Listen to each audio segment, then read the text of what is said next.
Aujourd'hui, j'ai la lourde charge de vous parler du tout nouveau ministre de la Défense du Mali, M. Bandaou. C'est lui qui est sorti des entrailles du passé pour venir combler le vide laissé par le départ voulu ou forcé de l'immense Soumaïlou Boubèye Maïga. La tâche est lourde pour la simple raison que le ministre de la Défense Bandaou est de la vieille école et de la vieille époque. Il est de l'ère d'avant celle de Mark Zuckerberg, le fondateur de Facebook et de l'Internet, ce qui rend très difficile l'existence d'archives numériques le concernant.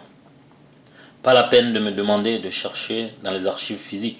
Je ne sais pas qui détient les clés de ces archives. Revenons à l'officier supérieur de l'armée de l'air, l'ex-chef d'état-major de l'armée de l'air et ex-aide de camp du président Moussa Traoré. On dit de lui qu'il est très procédurier, très à cheval sur le respect de la législation qui régit sa fonction et son fonctionnement. Il aurait plusieurs fois démissionné de ses différentes fonctions pour incompatibilité de vision et de la manière de faire avec sa hiérarchie. Il faut rappeler que sa hiérarchie à l'époque était ni plus ni moins que Général Moussa Traoré. Pour les plus jeunes, renseignez-vous auprès de vos parents, ils en savent quelque chose.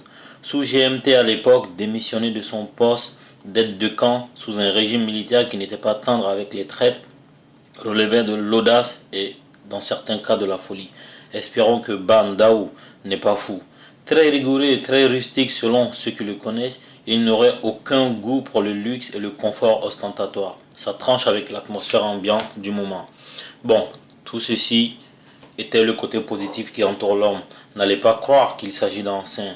Il fut une provision pour cette armée qu'on critique aujourd'hui. Alors, on est en droit de se demander ce qu'il a fait pour éviter que cette armée tombe. Pourquoi a-t-il attendu aujourd'hui pour sortir des bois? Après des décennies d'hibernation, que peut-il apporter comme vision dynamique aux FAMA qui ont subi 1001 mutations? Le jeune soldat d'aujourd'hui n'a absolument rien à voir avec celui d'hier. Le niveau de discipline n'est plus le même. Aujourd'hui, le soldat est aussi un espion des médias au sein de la Grande Muette, toute chose inexistante au siècle dernier. Aujourd'hui, plus qu'hier, la guerre se gagne médiatiquement autant que militairement. Bandaou a-t-il les codes de communication de notre époque? Si toutefois il a les codes, a-t-il le chemin du coffre? Sans doute le président Ibeka et son premier ministre Moussa Mara ont eu les réponses à ces interrogations avant de le recruter à ce poste régalien. Sinon, il faudra couper court à son contrat avant la fin de la période d'essai et éviter de lui payer certainement des primes qui vont avec. Le ministre Bandaou étant sorti tout droit des cavernes, il faut rapidement lui mettre entre les mains une télé pour regarder le monde extérieur tout en lui expliquant qu'il y a d'autres chaînes que la télé RTM. Oui, à l'époque, la chaîne du Soumou et de Top Étoile se nommait RTM. Le O fut rajouté pour faire certainement plus sexy. Il aura besoin aussi d'un ordinateur connecté pour suivre l'actualité et il faudra lui indiquer le site www.rpmedia.com qui s'affiche tout en bas de l'écran.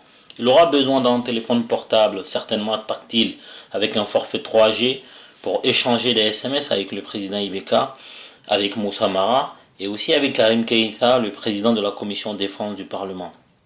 Il est important de lui expliquer que ce n'est pas un talkie-walkie de fabrication russe. Cette information a son importance puisque Moussa Traoré et sa clique ne juraient que par les Russes. Bref, Bandaou est le boss des FAMA. Espérons qu'il sait ce que ses employeurs reprochent à Soumaïlou Boubèye Maïga afin d'éviter les mêmes erreurs. Enfin, espérons qu'il est prêt pour le combat.